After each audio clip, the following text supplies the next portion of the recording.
Good morning, everyone. Good morning, everyone. We have two speakers going on, so if there's an echo, I apologize, but my name is Dr. Ashley Ryder, and I get the honor of introducing my great colleague and friend, Dr. Jessica Murfree. She joins us today from Texas A&M, where she is a visiting professor of sport management, and her area of focus is on the topic of sport ecology. So very similar to our previous guest speakers, if we could welcome her with applause emojis or any emoji you would like to use, and then I'm going to go over and transition so I can pin Dr. Murfree, but otherwise let's welcome her. And Dr. Murfree, I will pin you and the time is yours. Good morning, everyone. I have two webcams, so if the angle that You're all pinned to go. Okay, great. I have two webcams, so if the angle that you see me changes, I'm still figuring out how to use these things. But I'm so excited to be joining you. Those of you who are in person, and the names and faces I see on the screen, some of them are familiar, so this is really exciting. I'm pretty stoked to be spending my morning with you. And then let's see if I can share my screen. I got some slides for all of you, and you should be able to see that now. Can I get some emoji reactions to confirm? All right, perfect. This is great. I love technology. Okay, cool. So my presentation is titled Sustainability in Sport, Exploring the Bidirectional Relationship of Sport Ecology. And like my friend and colleague, Dr. Ryder mentioned, this is my area of research, and I'm really pumped to be sharing some of that with you all today. Just an overview on what we'll talk about during this hour. We'll start with an intro. I like to go heavy on the intro. You'll get to know me. Hopefully some of the things that I share with you resonates with you. We'll talk about some key concepts and then apply those. And those of you who are studying or working in the field of sport management, you'll be able to identify some common ties to the things that you're studying and the things that you're working in. And then I'll do my very best to save ample time at the end for questions, ideas, anything else that we want to chat about. So first, just a little bit about me. That is my face. And my name is Jessica Murfree. I've worked in collegiate athletics, youth and professional sport, and in international and domestic sports settings. My professional background, though, is in sport facility and event management. And I'm trying to see everyone's faces that's in the classroom, but hopefully there's some facility, events, operations people in the room. If not, I can probably persuade you, but it's such a rewarding field of the sport industry, and I'm happy to talk about that some more. That's a picture of my dog, Clyde. My students and colleagues love seeing him either on Zoom or around campus. He loves snacks, going on adventures. He's really been my buddy, especially through the pandemic. So hold on to the people and the animals who you hold close as you're working through school or your projects or anything that's taking up time and mental energy, and really value those relationships. Personally, though, I love to hike, go scuba diving. I watch a lot of reality television. Hopefully you do too. And I like to sing in the car. I'm originally from Atlanta, Georgia. Do we have any ATLians in the room? Maybe, maybe not. It's hard to tell. But I completed my studies at UNC Chapel Hill. So a lot of North Carolina ties for me. My family, on my dad's side, they're all from North Carolina. So it means a lot to spend some time with you all today. I feel like I could shout out like the Wilson area, Wilmington, Research Triangle, like these are my people. I also studied at the University of Alabama and the University of Louisville. And here's kind of just a quick glimpse at some of my experiences in the sport industry. And I like showing this to groups of students. One, because of visibility. You'll see some logos that you recognize. Two, just to show you that opportunities are out there and they're pretty much endless. So let's run through some of those really quick. And as they pop up, you should start seeing some things that look familiar to you, either through what you've watched on TV, what you've experienced as sports people. These are the things that make me me, and these are the places and the events and the logos that were able to let me boost up my resume and kind of bolster the work that I do today. So more about what I do today. We'll talk about sport ecology and how I fit into what that is and what that means. But the beauty of sport management as a whole is that there's so many different layers and dimensions that connect us to the sport, which is the subject matter, whatever sport that might be. And so my positionality as a researcher allows me to describe, define, and investigate my areas of interest, the things that I like to do, sit around and generate pretty cool ideas, engage in meaningful service, and then ultimately create impactful and data-driven research in an area that I love to my core. There's nothing more important to me than spending time in the natural environment. And I've carried that since I was the small person in this photo. So for all of you sitting out there, I hope that you all are crafting experiences and careers that fulfill you in ways that tap back to who you were as a small child. And there's nothing more fulfilling in life than being able to spend a career doing what you love to do and spending time where you love to spend time.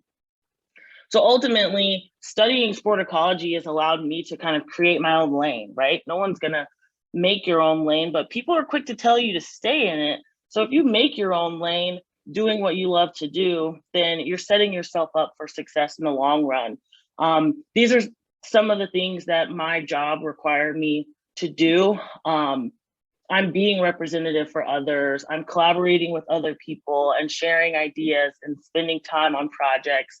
And all of this is allowing me, this scuba diver in the photo, to bring all of the parts of who I am together to create meaningful opportunities for myself and other people like all of you.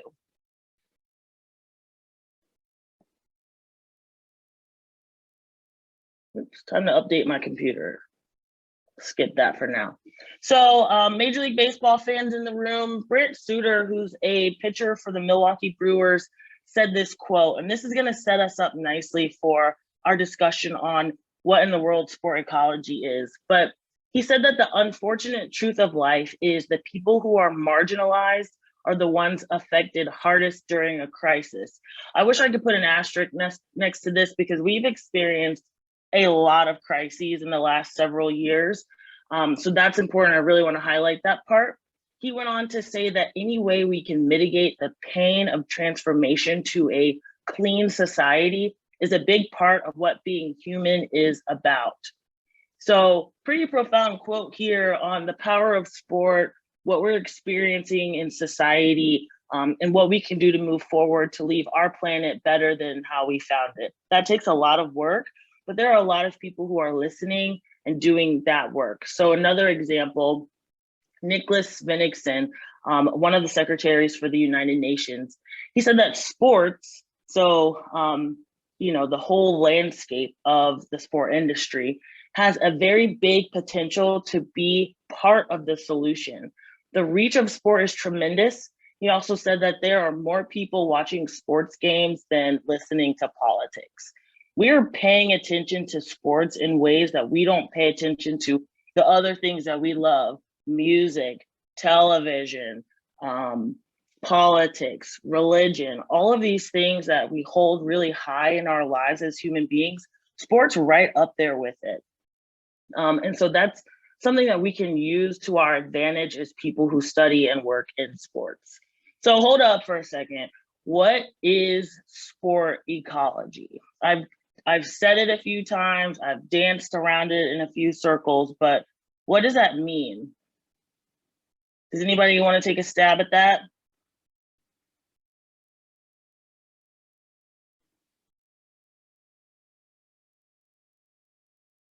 They're words that I would say before. sport. I would say sport and like the natural environment that it plays in. Absolutely. So these shouldn't be unfamiliar words, right? We know what sport is, we know what sports are, and we know what ecology is. It sounds like something we might have learned in high school science class. But we've got sport giving context to the term ecology, the study of life, living things, and their environment. So that's the perfect answer. It's this relationship between sports and the natural environment. Perfect. So McCullough and colleagues in 2020 conceptualized this term. It means the bidirectional relationship between sport and the natural environment. Bidirectional, what is that? We can break things down because I know I'm throwing a lot of terms your way, but let's look at it visually.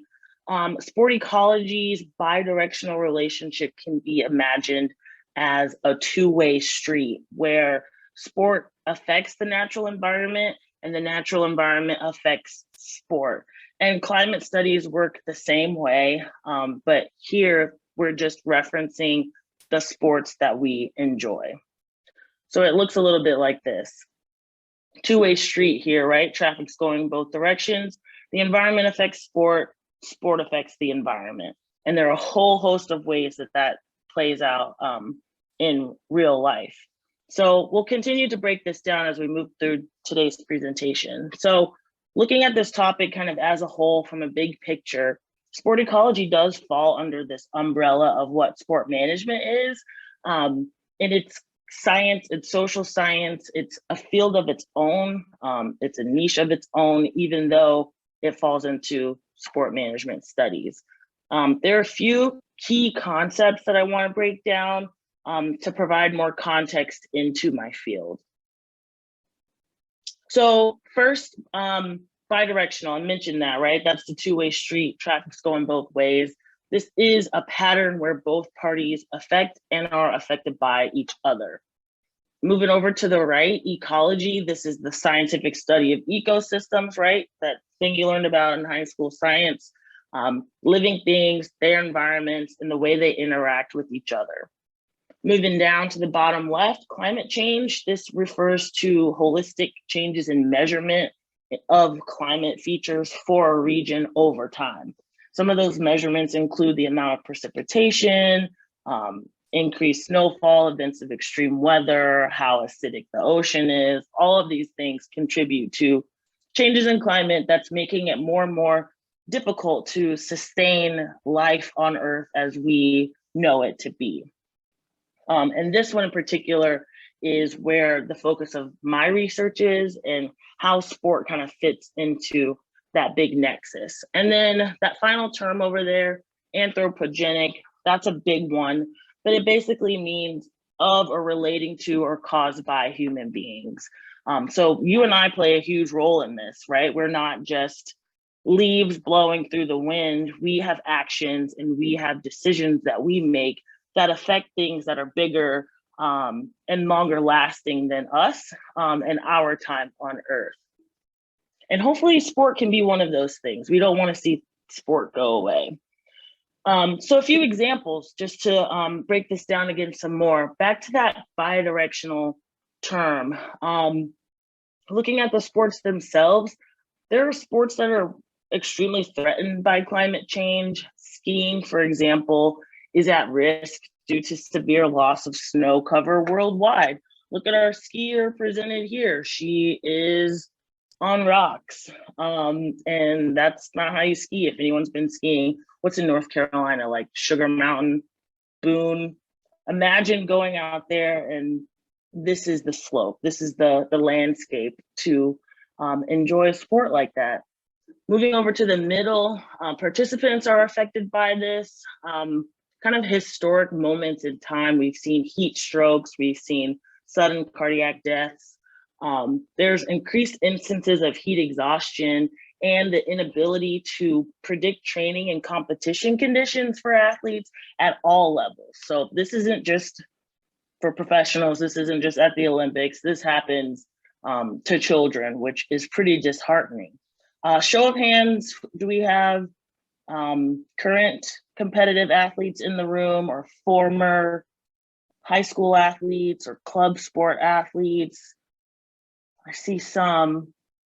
Yeah, we have had sport experiences in our lives, and that's something that we would probably hope to continue, right? looking at the next generation or playing for the future. We want kids to get out on the field or on the court or on the ice and have the same experiences that we have had, but conditions of the natural environment are making those opportunities fewer and fewer, and increasingly unsafe, increasingly dangerous, but at the same time, they're becoming more expensive. And for that reason, or for these reasons, we're seeing a diminishing opportunity to participate in and enjoy sports, which, you know, those of us who have played sports, it's pretty sad. We want future generations to have the opportunities that we had. And then finally, the impacts on facilities. We've got a baseball field here that's moments away from being completely underwater, but different elements of the sport industry face different vulnerabilities, or they're at risk for certain hazards and harms due to the environment. And some of the things that increase that vulnerability are geographic location, financial resources, and facilities. We can see that play out really well because they're these big, immaculate kind of meccas or sanctuaries that we observe sport in, and they are revered and well respected, and they cost a lot of money and they take up a lot of space.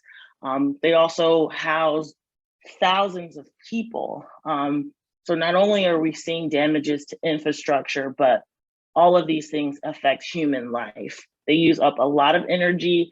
They create considerable amounts of waste. And we can really see the relationship between sport and the environment play out through the facilities, any kind. So I've got a baseball stadium here, but this is not an exhaustive list. It affects soccer fields, it affects basketball arenas, all the way down to community centers. So some examples on these impacts or how drastic and often dramatic these effects are. National Hockey League teams use over 300 million gallons of water every year.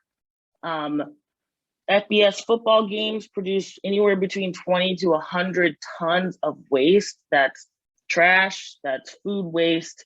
There's a huge category of waste, things that we're not using ever again. And that's pretty heavy. That's a lot of trash.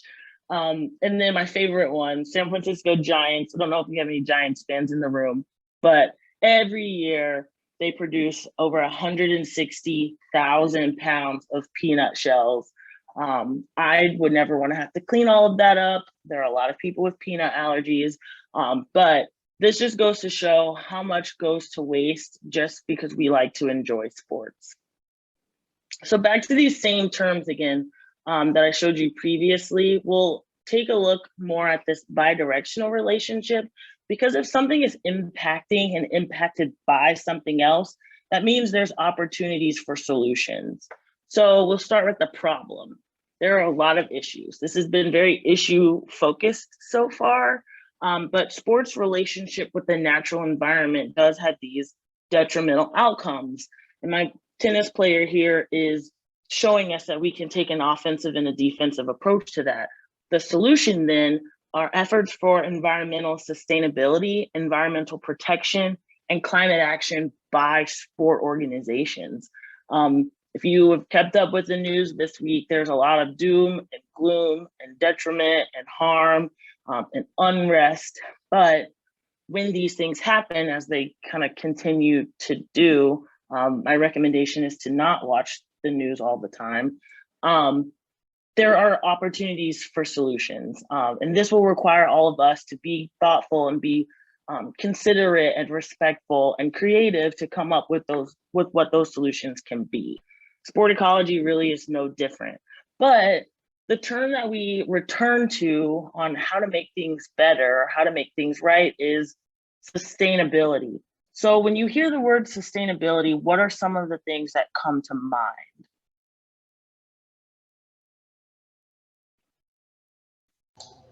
Using less water. Yeah, conserving water. That's a good one.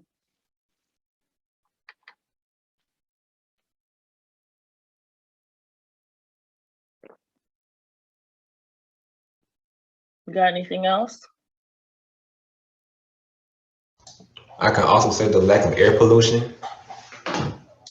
Yeah, protecting the air that we breathe. There's no reason why youth rates for asthma and respiratory disease should continue to shoot up. That's pretty much unacceptable in my book, but yeah, protecting the air we breathe and the water that we drink, both of those are really good examples. What about the bins that you see inside in hallways or outside? They're blue or green. You know what I'm talking about?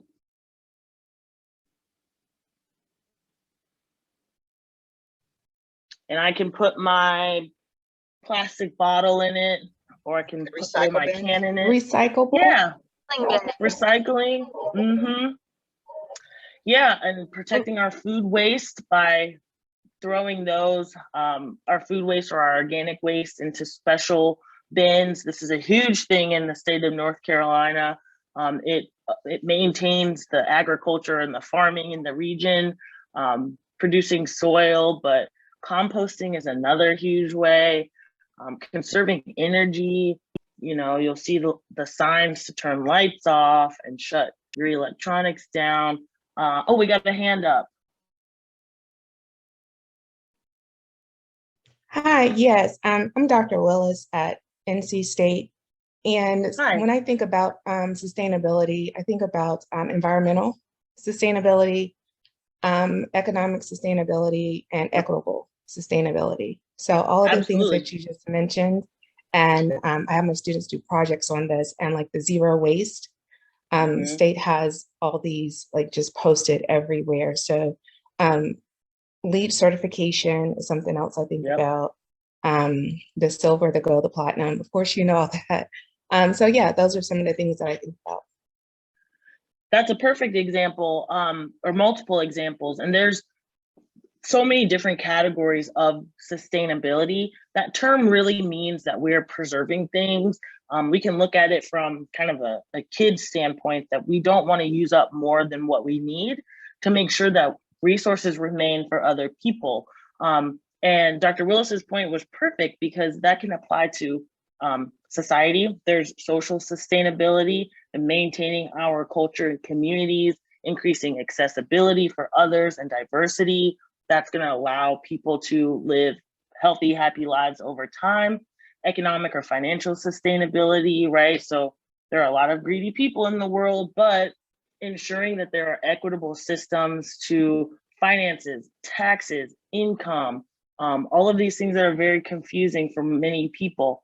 All of these things kind of fit together. There's an emphasis in our world right now on social justice, but that can't be spoken about in the absence of environmental injustice. So all of these things really do fit together. So the examples, it's kind of a trick question. They're really endless. When that happens, unpacking the terms can be pretty confusing. So when we hear the word sustainability, we see all these other things, and think about the products that you buy in the store. My mind goes immediately to laundry detergent or dish detergent, where the labels and the packages say things like green. And to me, green is a color, but in the environmental sustainability world, that could mean supposedly not harmful to the environment, but to what degree, and who is that decided by? Who determines that this color has this meaning that we make sense of in our brains to mean good for the planet? And then sometimes we see the word clean. Well, that rhymes with green, and it's probably the same thing, but who knows? When I think about my laundry detergent being free and clear and clean and all these other terms that start to get really confusing, does that mean there's no dye? There's no perfume? Is it protecting sensitive skin, or is it protecting the oceans? If you clean your dishes with Dawn soap, but the Dawn soap is rinsing an oil spill off of a duck, does anybody in here have a duck? I don't, but that's helping us to, or making it more challenging for us to really discern what these terms mean, because oil spills are bad. We recognize that. They're harmful to animals, but then we have to translate that back to the purpose that we have, which is cleaning our dishes. And is this really the best term to convey that meaning? That's how we get into things like greenwashing, where organizations intentionally use these words to make decision-making more confusing on consumers. And that makes these efforts a little bit cloudier. And we get more delineations of these confusing words like environmentally friendly, eco-friendly, pro-environmental, earth-friendly, earth-conscious, all of these things you've seen and heard in commercials. This is where corporate social responsibility comes in, where businesses that we support really do try to be responsible and make the best decisions and promote the best products for consumers to really actually make a positive impact on the environment, rather than using some of these conflicting terms in order to sell a product. So be mindful about where you're spending your money. Again, that goes back to that economic sustainability, but there are a lot of organizations and people who can use protecting the environment in deceptive ways. The good news is there are many organizations working to solve some of the issues at the nexus of the sport and environment, kind of the crossroads of that two-way street I talked about earlier. Namely the Sport Ecology Group, and that's a research collective that I belong to. We're a group of researchers located pretty much everywhere around the world, and we all focus on different elements of sport and its relationship with the environment to answer some of these challenging or confusing or even controversial questions. Another one is the Green Sports Alliance, and they work specifically with sport organizations. They've worked with Major League Baseball, the NFL, Waste Management, PGA Tour, really to accomplish a lot of their environmental goals in helpful and responsible ways and communicate those concerns and solutions back to the consumers. So that's the good news, right? These are some of the solutions. There are people who are dedicated to doing this work, doing it in the right way. I'm gonna just check the chat really quick. Oh, yes. Carbon footprint, we're about to talk about that. Solar panels, Go Heels, Roll Tide. I'm sorry, I should have checked this earlier. Yes, all good things coming in through the chat. Thank you all so much. So let's kind of look at the landscape because the world's pretty big, right? It's a lot bigger than the state of North Carolina, the state of Texas, even though Texas is pretty big. There are so many more people and issues and organizations out there that we need to be mindful of.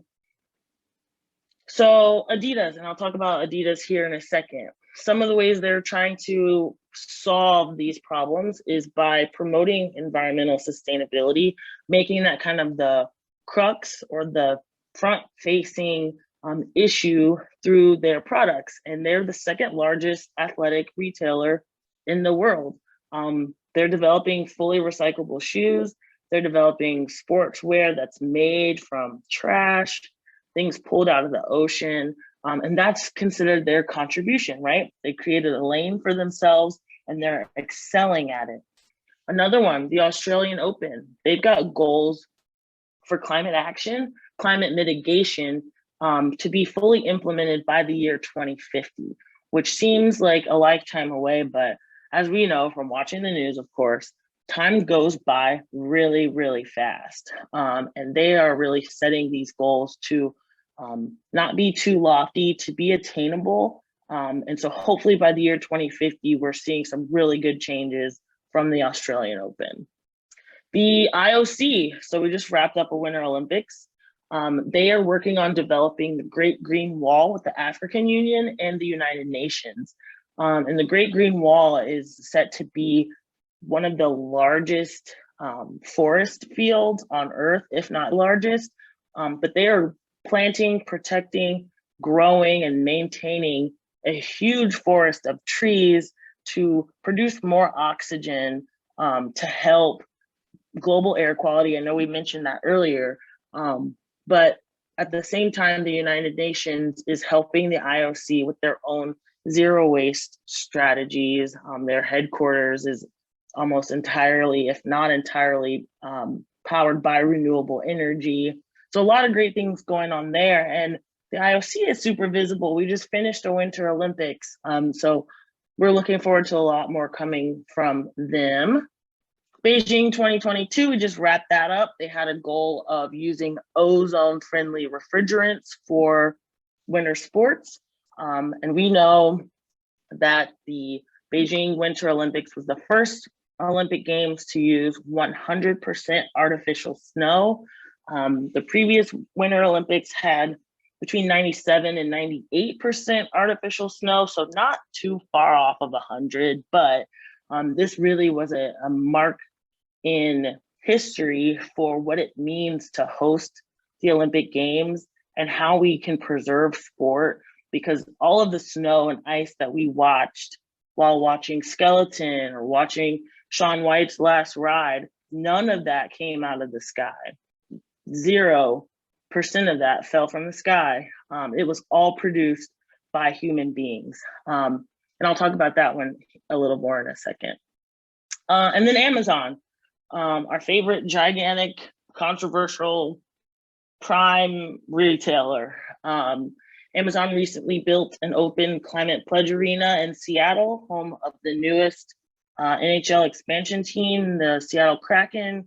And they've got a huge plan to really put the environment first. And they're achieving that through not only environmental sustainability, but social sustainability, social justice, and diversity, equity, and inclusion as well. So all of these are pretty recent, so it'll take some time to really see how they play out in society, but these are some solutions that are really worth looking forward to.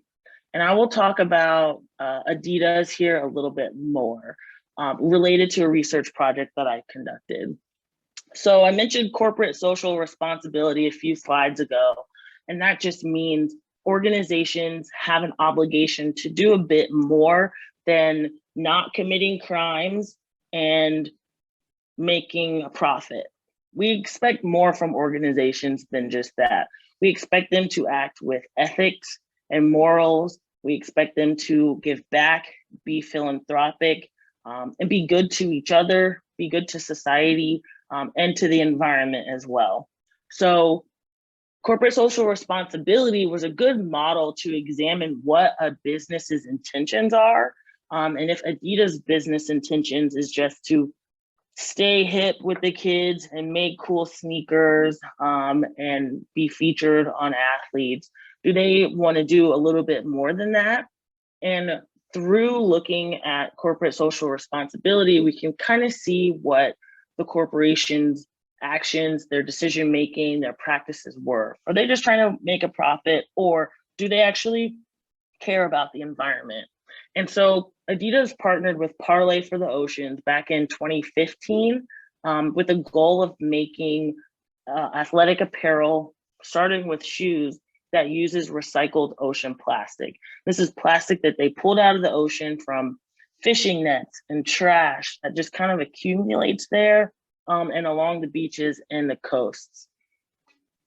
So Adidas started this by realizing that there's this huge threat of plastic pollution, but also as a retailer, they're contributing to that too. Since then, Adidas stores stopped giving you your products in plastic bags. They are developing a fully recyclable shoe. So when you wear it, you wear it and wear it and wear it, and it starts to wear down, you can take them back to the Adidas stores. They'll crumble it down and make it into a new pair of shoes. And this partnership exists not only to educate people on environmental issues, but also to attack this environmental problem that Adidas is actively contributing to. So their goals by doing this was to reduce that plastic pollution and then also create the high performance sportswear that we're used to Adidas producing, but with a little bit more environmental responsibility. They're doing more for the planet by promoting environmental sustainability. They're addressing a problem that's caused by humans that they directly contribute to and can use their resources and their visibility and wealth to tear that back some. So again, going back to my offense and defense there, we've got a problem and then there are ways to find solutions. In sport, it's really easy to see that we've got an excessive waste problem. We love to consume things that are sometimes meaningless, right? I don't have any in here, but we love to go to sporting events and get the stadium cups and get the freebies and the pom-pom shakers, the things that will probably get lost before we even make it home. But we've got this culture of consumption, which means we've got a culture of waste. And so the solutions there are these efforts for environmental sustainability by the sport organizations. And someone earlier mentioned carbon footprinting, and I'll talk about that here just for a little bit, because this is important. It affects our daily lives, but even on a larger scale for sport organizations. So what's a footprint? Does anybody know? Just any kind of footprint.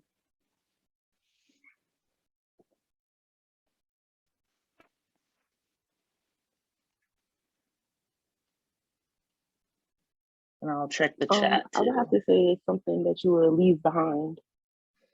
Something that gets left behind. That is the perfect definition. So looking at the pictures that I have here, oh, we've got evidence of you being somewhere. Perfect.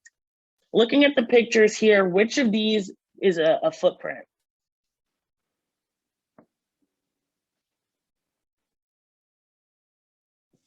The middle one. Awesome. Okay, so the first one I heard was the middle one. What's that look like? Those look like, I don't know. What do you think that is? Footprints from an animal. Yeah, those look like paw prints going through either sand or fine gravel. And it's something that's left behind, right? Because based on your definition, we don't see the animal. It's kind of hard to know who exactly was here. Maybe it was a dog, but was it my dog? Was it your dog? Not too sure, but we do know that some animal was here because they left something behind. Perfect. Are any of the other two pictures footprints? The last one. Yes. I hear yes, and I heard the last one. Okay, so what's going on in the last photo? The smoke may disappear, but it's still gonna stay in the atmosphere over time and cause harm. Yeah, so we've got polluted exhaust coming out of what I can only assume to be a big pickup truck. And that's funny that you mentioned it'll disappear. It just spreads out, right? That pollution is coming out of a small space out of the back of that truck, and it is expanding into the air and the environment. So it doesn't disappear, it's always there. It just spreads out.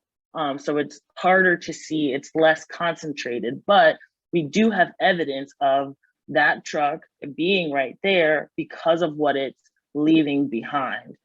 Perfect. That first picture, no one wants to touch that one, but it's a cereal bowl with brownish milk in it.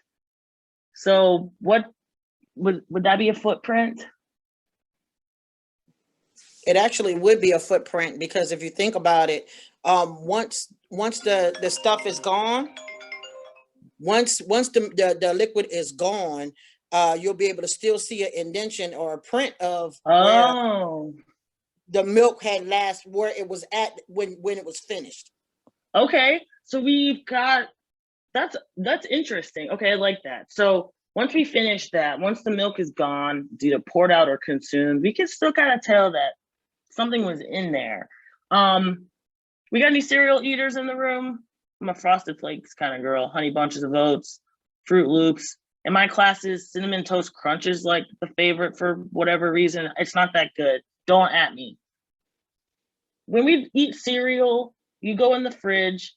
Maybe you put milk in first, like a crazy person. But most people put cereal in first and then pour the milk in, right? And if you're pouring milk into the cereal, it's usually white. Whether you're a dairy drinker, oat, almond, coconut, whatever, that milk is white-ish. This milk is brown. So unless you're a total rebel, and that would be really cool, and you start off with, I don't know, chocolate milk, how does the milk get to be this color if you're eating cereal? because of the color of the cereal that you're actually eating. Yes. All right. So great technology here, right? But what cereal left this footprint behind?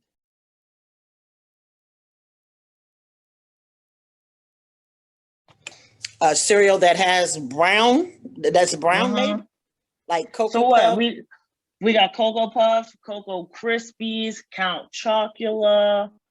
Okay, we got Cocoa Puffs in the comments, but it's hard to tell, right? I don't know if this was Reese's Puffs peanut butter chocolate flavor. As a Frosted Flakes eater, I know that my cereal at home didn't leave this behind, but it's hard. Oh, somebody said something healthy with no artificial colors. That's like no cereal. But we can start to figure out what might have left the chocolate milk behind in the bowl based on the cereal that was eaten. We don't know what cereal that was, but we can start to figure that out. And that's exactly how carbon footprinting works. By definition, carbon footprints are the total amounts of greenhouse gases, so the bad polluters in the atmosphere, produced by activities for a person or by a black truck or a business. And my carbon footprint as an individual includes the amount of energy that I use, my vehicle's emissions to get me where I'm going, the food that I eat and where my food comes from. For example, methane is considered a greenhouse gas. Beef produces more methane than chicken. So if I'm having a steak or a burger, my carbon footprint from what I consumed is going to be higher than if I had nuggets or North Carolina, a Supremes combo from Bojangles. So that looks completely different. There's also digital footprints. So by me coming into all of your homes or into your offices and classrooms over the internet, that contributes to emissions that we don't necessarily see. The internet, cloud storage, software, firmware, all of these things that are either wired or wireless still produce digital waste. It's housed somewhere. There are digital farms that make all of this possible for us. So thinking about what gets left behind from the sport industry, we talked about peanut shells, we talked about facilities, we didn't talk about, but should talk about the travel to and from sporting events and what gets left behind from air travel, from commuting. All of these things contribute negatively to the natural environment, and organizations like these are working to combat some of those things. Just to wrap up a little bit, I'll draw everyone's attention back to the Winter Olympics because they just ended. So kind of at the front of our minds, the Winter Olympic Games, we can really see the relationship between sport and the environment play out. I mentioned the artificial snow, but the Games' efforts for environmental sustainability kind of got overshadowed by greater societal and environmental issues, political strife, COVID, doping, all of these things that make it harder to pay attention to the solutions because you get more view when you talk about problems. Because of that, we didn't really get to focus on the good that's being done and how to move forward with these mega and major international sporting events. These increasing global challenges to participate in winter sports is affecting the game worldwide. A lot of kids who grow up to be figure skaters or professional hockey players, they start by skating on ponds, backyard or neighborhood ponds that freeze all the way through. That's happening less and less. More and more people are drowning because the ice isn't freezing solid. So again, that goes back to what I mentioned about this diminishing opportunity to participate in sports. If children don't have an opportunity to skate on a pond, how will they ever make it to the Olympics? How will they ever make it to the NHL? And that's something that should drive us to make good, positive change. Additionally, these unfavorable conditions gives us a foray into what it means to have these games in the future. 80% of the cities that have hosted the Winter Olympics in the past are not compatible to host them going forward. It's too hot, too rainy, There's not enough snow. And that's disheartening because people look forward to these events.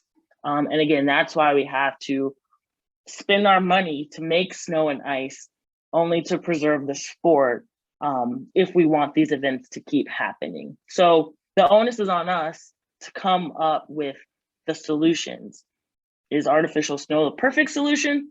Of course not. It's expensive, it's dangerous, it's bringing a lot of water into areas that otherwise wouldn't. But for the time being, we needed to have the games, and that was our solution. So looking forward to some managerial outcomes, you can apply this to your studies, to your interests. We need to start with environmental issues and environmental understanding as a core competency, alongside the things that you're learning: sport ethics, finance, marketing, sociology. Add the environment right into that list because it's affecting every corner and it's around every turn and every piece of the sport industry. How is the environment going to affect you in your career? And then how can you start thinking of what those solutions are? When asking myself those questions, I turn to my research and the things that I do. So these are some examples of the work that I'm doing and work that I've done in the past. I've examined NCAA football game contracts for current climate understanding. There are dozens of college football games every year that are canceled due to events of extreme weather. And that's disheartening because there's a lot of money on the line for a college football game. I've been able to pair the United Nations Sustainable Development Goals to their application in sport. So that's on a global scale. How can we be good global citizens for sport worldwide? And then I've scrutinized these overlaps between federally recognized environmental injustices in the US. So that's your air quality, your traffic density, dangers that make it hard for kids to play outside. And we've got kids here trying to play basketball next to factories. Pair those with opportunities for physical activity and long-term respiratory risk. And then finally, determining sport fans' willingness to change or to acknowledge climate change in response to how vulnerable sport is to a lot of these hazards that we've talked about today. And so these are just some of the things that I've been able to do, but the list doesn't end. There are so many opportunities because you and I live on the same planet, we're breathing the same air, we're enjoying the same natural elements that affect everyone's lives in different ways. So what do we do now? Some points for hope, because we talked a lot about problems and I don't like to end on a problem, but while all of this may have sounded like a lot, perhaps some impossible tasks to solve, there are elements for hope. First, there are so many people and organizations working toward a common goal. There are academics who are committed to accelerating climate action and environmental conservation through sport. Likewise, there's been this global awakening and resurgence of climate action over the last 18 months. That means opportunities for all of you to really get in and make positive changes.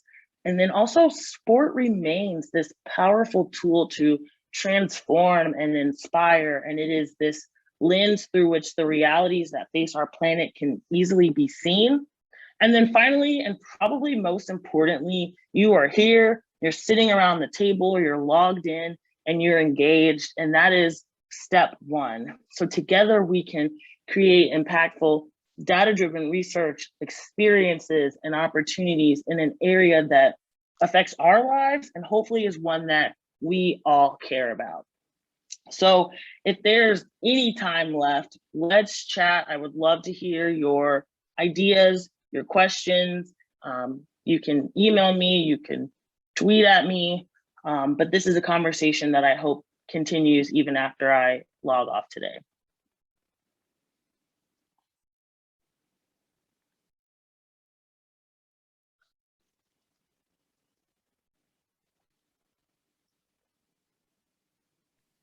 Dr. Murfree, I think you have a question in the chat.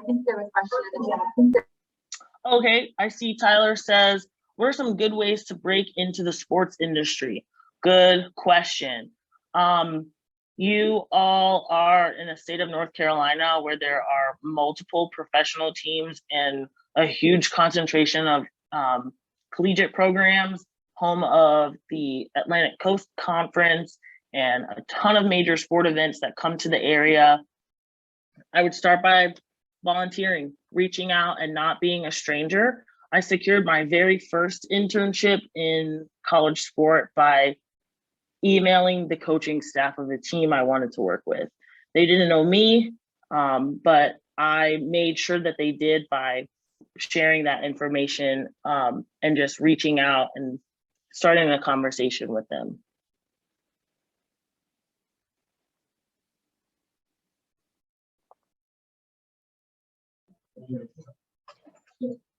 All right, due to time, we are going to stop there.